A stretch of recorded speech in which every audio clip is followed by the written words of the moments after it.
listening to Adventure Bite, the second week of September 2023. This week, where the party's going, we don't need dice to see the Adventure Bite. Discussing tabletop and radio gaming the Irish way.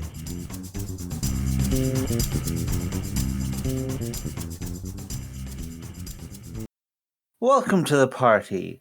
I'm Warlord Scar. Wait, we started?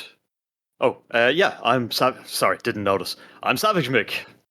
And I'm Dave. And funnily enough, we're talking about notice checks, perception checks, spot checks. They come in many, many names, and if they're actually necessary. So, spotting something, rolling a dice or other randomizer method to spot something has a long history in our hobby. Dating all the way back to, remind me if I'm wrong, Dave, but I think, or even originally indeed had the rules for spotting hidden doors, where you have to spend one dungeon turn checking a 10 by 10 square for secrets. Oh yeah, which is what, like 9 squares or something. Yeah, it's It's a D6 roll, if I remember correctly. Yeah, and it was not good odds. But if you were an elf, you got to do it automatically without spending time, and that was the big thing for elves. Like, are they ears like whiskers or something? But dwarves have whiskers. A lot of hair everywhere. Never mind. Yeah. No, dwarves had their own check, but that was only for stonework. Oh, I see. So a hidden stone door, you're good.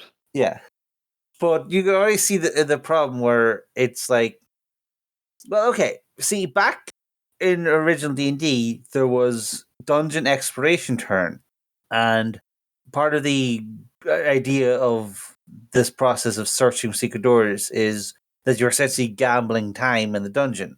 You would spend time, you say, oh, I definitely think there's a secret door here or something, and then you would basically ask to spend exploration time, but that would increase the risk of random encounters. And because random encounters didn't give a lot of XP back then, they were definitely considered a downside or a way to get yourself killed. And thus, it was a risk reward thing. It was an interactive, like, do we spend 2 or 3 dungeon turns looking for secret doors here, or are we just going to move on and try to find regular loot? Well, time is a factor and a resource, and not to mention in those sort of games you had wandering monster checks, so there was a not insignificant chance that hanging around doing stuff would get you into more trouble. Yeah, and this was early in the very lethal, so trouble was always bad, as opposed to modern D&D, where a fight is cool, another cool chance to show off. Now, if we fast forward 300 years, and gentlemen, you Warlord Scar, in your blood-encrusted mail, and you, Dave, in your rogue's leathers. Yeah, let's go with that. Yeah, probably. You walk into the tavern. Okay, you look around, and there's people, and there's a bar, and you're very thirsty. And there's someone playing a tune, and the fire is roaring, and it's very dark. So roll perception checks for me. And just tell me what you get there. I, being a fighter and having dumped my wisdom and not taking any perception proficiencies, because I needed to be able to bench press elephants, I roll a 3. Okay, Dave? Roll a 14. Okay, 14. As it turns out, Google has its own dice roller. Oh yeah, that's right. Excellent. Don't jump ahead in the topics. We're doing perception checks today. Okay, 14. Right. Warlord Scar, you just head for the bar because you're thirsty and want a drink. But Dave, you notice a shadowy figure at the bar looking at you. And yes, with that 14, that's enough. You can see that he has a golden exclamation point above his head. So he's the main quest giver in this bar. Just as well you made a perception check. Otherwise, how would you have ever found him? Yes. I feel like Dungeons & Dragons might be the only game which is played with such a thorough misunderstanding of how the rules work. It's probably the only one that is more misunderstood is Monopoly. Who's read the rules for Monopoly? Yeah, the perception, the reliance of what I suppose could be called journeyman DMs or GMs, the reliance or the perceived reliance on the perception check, the spot roll, the notice, the investigation check, and to some extent the insight check are all these sort of weird mechanical gates that you have to pass through to get to things that the GM probably desperately needs you to know anyways. Now, in a combat situation, yes, maybe. In fact, I'd argue combat's probably the only place you should be using this. Otherwise, if someone goes into a bar and looks around, shadowy, mysterious quest giver by the bar is like something that should be given some, it gets a line in the description. And if you choose to investigate that because you've been told it's there, that's on you. If you can't even, if you don't even know to investigate it because you didn't make a DC 14 check or a DC 10, then that's just mental. And Gumshoe system sort of dealt with some of this, but we'll get there. So yeah, I think going from dungeon exploration to you walk into a tavern and applying some like a very similar mechanic is perhaps a misinterpretation of the rules. Yeah, basically, what was previously a function of time management in the dungeon, people decided, no, I don't want to be rolling like a 1 or 2 or d6. I want to increase my chances of success. That blossomed into skill systems, and then skill systems became a default way of interacting with the world, and therefore people got the impression that you rolled perception to open your eyes, essentially. It's worth bearing in mind why, and ask the question why you are asking for a roll or why the GM is asking for a roll, because like, is it actually necessary? Is this a time pressured thing which the outcome is extremely important and but could reasonably be missed in a that short space of time? But as you say, Mick, gatekeeping critical information behind that, or obvious information, because seeing a person at the bar is who isn't exactly innocuous or inconspicuous, like that does seem mental, to use your parlance. Sorry, I realize that's a word that's probably passed out of acceptable use these days, but it makes me feel like I'm taking crazy pills. When the GM announces, you got run over by a car. But what car? With the car that came careening through the front window during your conversation with the Mr. Johnson. When did this happen? Well, your passive perception isn't great. It's a car that comes through a window. What are you talking about? Yeah, that's an interesting flip side of not using or underusing perception checks. If you're not gatekeeping information behind perception checks, the information has to be available some other way. The GM is the eyes and ears of the players.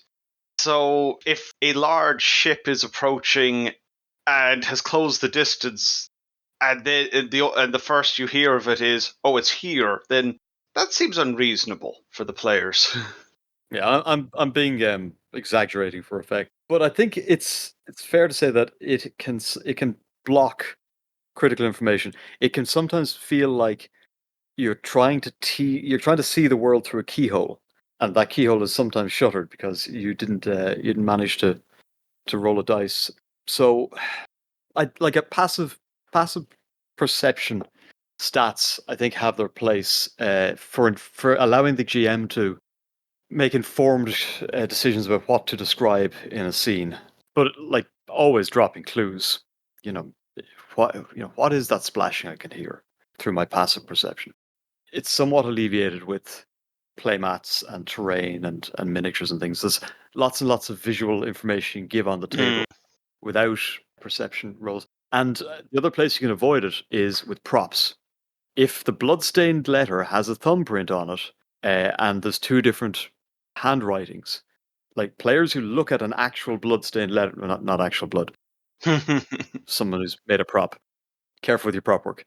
Like that's something that players would go, "Oh, I've noticed that I can actually see it in front of me." Now, it is a lot of work, but you can be much subtler as a GM in terms of hiding those clues because it's there the next session, it's there the session after that. Players have had a couple of weeks to look at it and go, "Huh, wait a second, if you hold this up to the light, all these letters have a pinprick under them." Now, players can also fail perception checks in real life. I had a GM We were playing a World War II game. Conrad Kinch, who's running it for us, excellent GM, and he hid the enemy forces unit positions on a map that he hung on the back of the door of his apartment, the apartment we were playing in every week, and we never spotted it.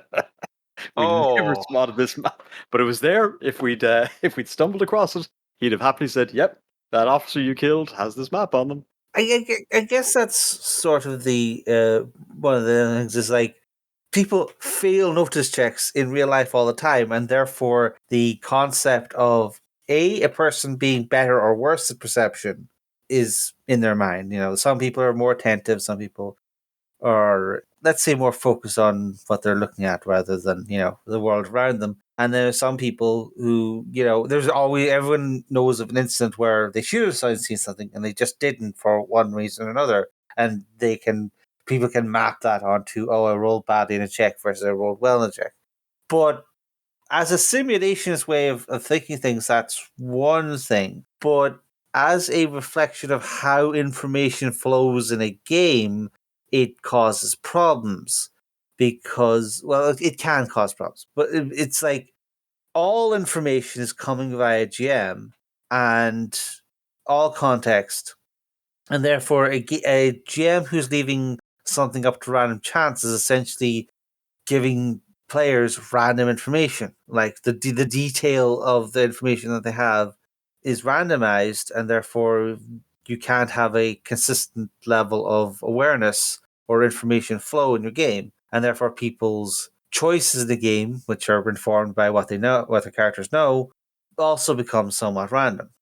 Yeah, just because there's only a finite amount of data you can push by saying things to people, especially when so many different people want your attention and they're all perceiving what you already said in different ways. I think there's a strong argument here for GMs to adopt more of a kind of narrator voice. They will say to they'll say to a player, "Your character notices." Because of the background, because of where they're from in the world, or because of something they've done previously. Your character notices this about the thieves that have just stepped out the alleyway who are apparently trying to mug you. And it could be something really subtle like, well, they're actually much better armed than muggers should be. And it's stuff that you could tease out with, can I make a spot check, or, can I make an insight check? But really, it's stuff that you want characters to it boils up from inside the character. It's information that is innate in that character, is a combination of experience and ingested world knowledge. But you, as the GM, should feel somewhat free instead of going, "Oh, give me an insight check, give me a notice check," and telegraphing to the player that, "Oh, there's something here in this scene that is hidden information," but rather say, your character notices, or your character thinks, or it occurs to your character, this, that, and the other. And then let players make decisions based on that revealed knowledge, rather than, well, let's see if they can roll a dice for me to impart this knowledge, at which point they'll then make a decision about what to do. It's kind of like, well, I won't overstep, but we did have an episode previously where we talked about rolling initiative to find out if you could. I've got to find out when I can roll the dice. Perception checks and things are roll to find out if you get the piece of information that your character might probably have known already or intuited, but the GM's waiting to find out if the mechanics of the game let you know this as a player, and then you can base your decisions on that. Again, kind of nutty. But there are certain elements of that. Although I do think that there are some players, also cause this playstyle. I know there are an awful lot of players who they're, instead of asking, "Do I see X?" their instinct is to pick up the dice. This is something we maybe talked about before, that certain players feel legitimacy of a successful or unsuccessful skill roll is making some things real, as opposed to leaving something up to GM fiat. So there's a certain level of players who want to trust in system, for to make sure their information is accurate or appropriately inaccurate, rather than leave it just up to what the GM says, which, if you do it all the time, starts to sound a little weird, but it is an instinct some people have. It's a sort of unreliable narrator, or sort of an adversarial relationship, or some combination of those. or certainly a GM telling them in a previous campaign, oh, because you didn't ask what you saw, you obviously run straight into the highway and get run over or whatever because you didn't ask if there were any cars. That's not on. We're dealing with victims of abuse here. Yeah, it's more that like systems are quote unquote objective, which is sort of a bit of an illusion because everything is up to GM interpretation anyway. But the idea of making something legitimate by a successful roll is still lodged in certain people's heads, and there's that instinctual ask for a system to make sure that if there's more to come out, you can tease it out. So alternative approaches, I guess, is where we should probably head next.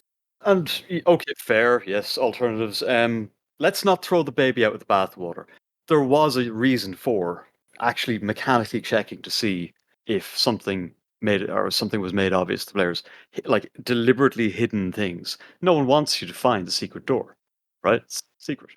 No one wants you to notice when you're about to be ambushed. It'd ruin the surprise. So we should probably perhaps become sort of fundamentalist readers of the holy text and cleave back to why does this exist? Why is perception here? It's not actually to find people to talk to in bars. It's spidey senses, right? It's like when things are critically important, as Dave, you're saying, time sensitive stuff. That's when like a roll for perception check or a roll for insight should give players the same rush as when the GM says roll initiative. You sons of guns. You know, it should be like, oh no, something's really important, and if we don't notice it, this could go very badly. Or there's degree, and I think a good way to use that is then degrees of success. Well, do you notice this guy approaching you? You don't notice the two velociraptors coming in from the side. Just in terms of dice rolls and fundamentalist reading, like dice rolls are fundamentally an abstraction. Because if you didn't have dice rolls, and if you took the approach of the GM must present all the available information to the players, it would take as long to do it to do a dungeon crawl as it would in universe, i.e., hours, days, weeks, just to do, and like repeating a lot of very similar information about stonework. It would be real. It would be incredibly realistic sounding, but frankly, you have to make some compromise at some level for the sake of a playable game. And you can still have a lot of that benefit by, well, a certain amount of description aided along with some dice rolls, to abstract things, just as a general principle. Yeah, like those rolls aren't necessarily a bad thing. It's more that they work best in a certain situation, such as a critical stealthy action, enemy secrets, or reaction to something that is very sudden or mysterious, or both. It's not that we're necessarily advocating the removal of nose checks, although we'll probably get to certain investigative systems in a bit. It's that the lion's share of information should be communicated right away, because one of the things is that because all information is coming through a GM, there's going to be a certain level of abstraction. And we have to assume that someone who's in the world, who's there present, and who is incentivized by, the risk of goblins bursting out of the mud, or well-armed secret corporate muggers coming out of an alleyway, is probably going to be paying a bit more attention than a bunch of guys at a table. Sitting around a table eating snacks. So the player characters are probably being attentive. Just because the players are distracted does not mean you should necessarily punish their characters by constantly asking them, "Oh, make a perception check to notice the gigantic pit in front of you." The player characters should be considered to be confident and worried about themselves, even if their players, running them, are laughing, hooting, and talking about feats or some other game or something. Like, you should not be necessarily forcing roles onto the party just because of table etiquette or people not being necessarily the same life or death mindset as their characters. You could assume a certain level of competence on the part of the player character, and thus that can be enough justification to a bunch of information.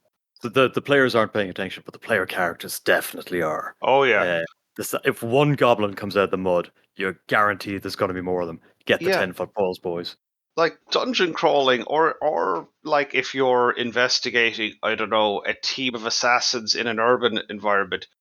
Like player characters have every incentive to pay close attention to their surroundings and the people involved. Right. Yeah. So let's talk about Gumshoe.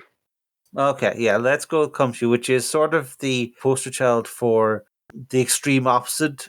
I don't know if it's quite the extreme opposite that people say, but the basic idea of Gumshoe is that the default rule is all obvious information should be given to the players automatically, and then if they want to investigate the situation further with any of their skills, they just they have a certain number of points in an investigation skill, and they just spend one of those points, and they automatically get a clue related to that skill. And this applies even if the GM didn't necessarily think of a clue for a skill. The GM is told in the book to invent a detail that will help lead them towards the conclusion that is intended for the situation, or create an alternative path through a scene to reflect that expenditure of their investigation skills. There is rolling in Gumshoe, but it's not really for investigation. It's for stuff like combat or action checks, as we might call them. For stuff like investigating or noticing things, that's what's happening automatically. Only took us about 40 years to come up with this innovation. Imagine what the next 40 will bring. Because, yes, an investigation shouldn't really hinge on finding the clues. The investigation should hinge on figuring out what the clues mean.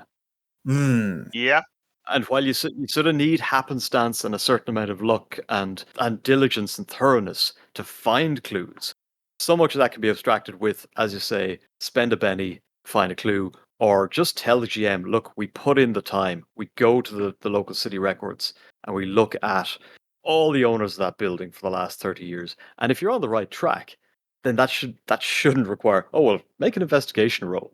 No, we've investigated. Tell us what we found, and then we'll tell you how hackneyed your plot is. Because it's basically just Chinatown with orcs. hmm. Orcs and fedoras, though. You know. Ah, it's cool. It's cool as hell. I'm a big Shadowrun fan.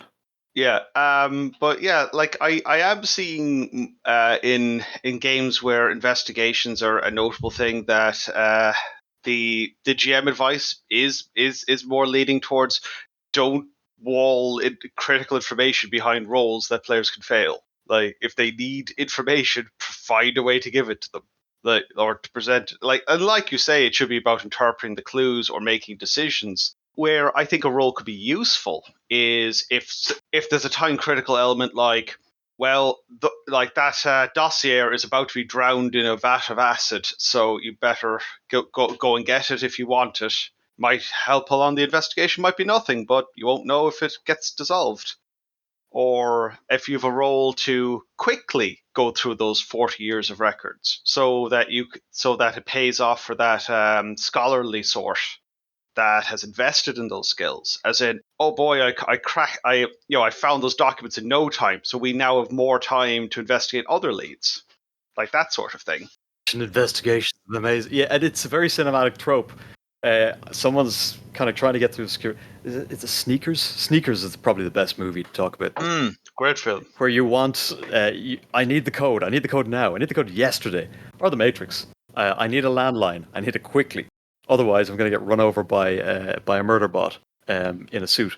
But the guy on the phone is like, I've got to investigate. I've got to hack. Swordfish, another great movie for us. I mean, we're stretching the bounds of investigation slightly, but it does bring me to. It's a great idea. Action investigation. That's when you start using those skills. And on that front, if you're in combat, perception is probably one of the most important things you have. Like in a real combat, being flanked, you dead. Being outmaneuvered, you dead. And perception is the thing that should protect you from that. Now, if it's grid-based combat, with all the models on the table, that's one thing. But if you're playing Theater of Mind, or if you have a slightly more sophisticated combat system that allows for hidden movement, and there are some very good Osprey miniatures skirmish games that do things like that. That's pretty good stuff. Yeah, they do. And quick to run sometimes. You could almost conceive of replacing whatever combat system you're using with a quick little Osprey game.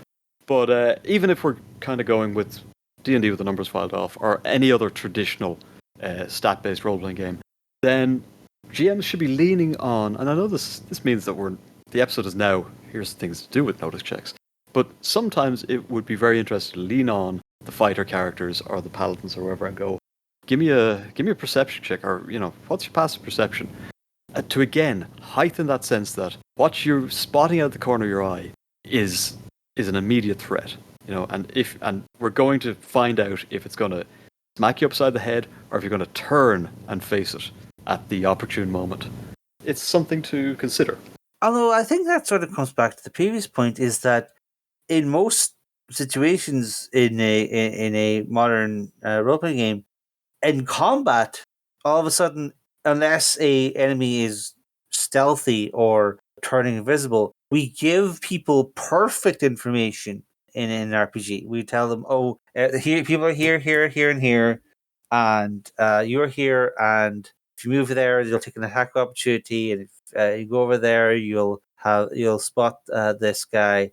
And in combat, the idea is that information is suddenly absolutely perfect because people tend to want to play in a sort of board game like a situation where they can evaluate the chance of success of all their moves and go through them all with perfect tactics and all that stuff.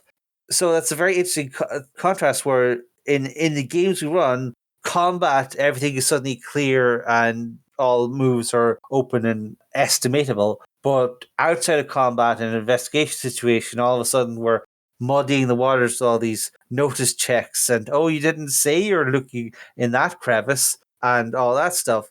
But surely in real life, the opposite would be true, where in a non-combat situation, people can just take the time, poke in different places, and in a few minutes find pretty much anything that isn't invisible. And in combat, things should be unclear, messy. You look up and, you're 100 yards away from everyone else and covered in mud, and there's 3 goblins coming out of the mud. But yeah, it's an interesting inversion of where our sensibilities as gamers causes us to muddy up information. We want our combat to be clear and straightforward, and our poking around in holes part to be mysterious and subject to random chance and skill checks. I guess it sort of speaks to a certain mindset of how our game is meant to be played as opposed to how a real life situation would be. We're massive dummies, and we've been massive dummies for nearly half a decade, and we're getting, or half a century at this point, and we're getting better. We're getting better. I'm kind of enthused. I'm going to pop this on a GM soon. Who okay, there's 2 of these guys in front of me. I'd like to make an insight check. What, you want to make an attack? No, I want to make an insight check. I want to know which of them's a left-hander. Secret left-hander. Or 2 samurai facing off each other. The GM's like, whoa. Some bystander's like, what's happening? It's like, well, they've been making insight checks for 14 rounds, and I'm pretty sure one of them's going to be dead soon. It's that kind of, it's again this sort of use more of the character sheet, get out there. Or if we don't want to make this role based, perception and past perception and insight and things like that could be something that gets spent down as a part of, say, defense or blocking. Your past perception is keeping you out of harm's way, but it ticks down every time. The first few swings that come in from someone who you're not actively facing or paying attention to, you can throw a block or step out of the way, but it's going to cost you a point of your perception for that combat. And as that gets lower, your ability, you sweat in your eyes, blood on the ground, your ability to keep track of where the combat is diminishes, especially because the blood loss. You've taken a few hits. And that could be another interesting way of. I've talked about spending fixed stats before. Numenera does it pretty well, but I think that's something else that could be fiddled with for interesting effect.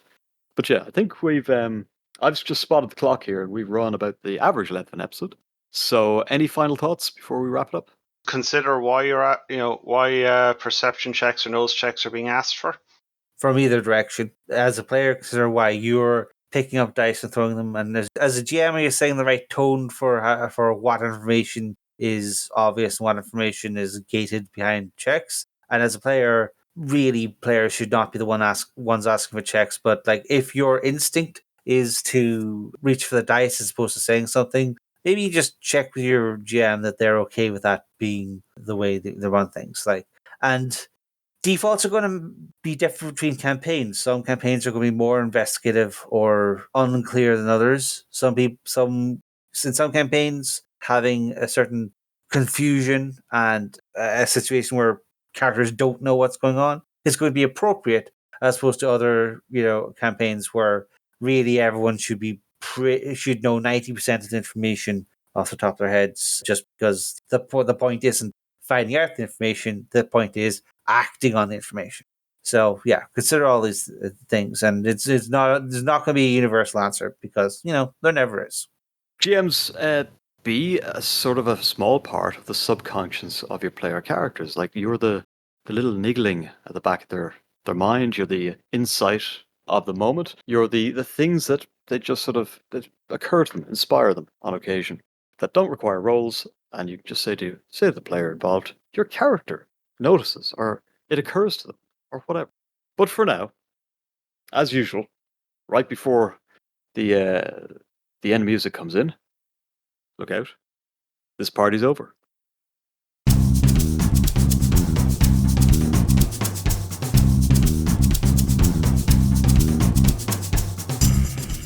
Thanks for listening to the Adventure Party. You can find show notes and links to things we've mentioned at www.theadventuringparty.net and on our Facebook page.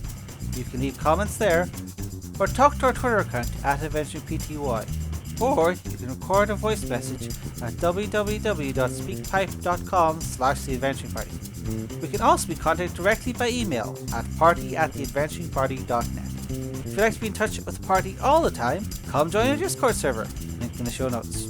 The Adventuring Party is released under Creative Commons Attribution Non-Commercial Share Alike version 3 license.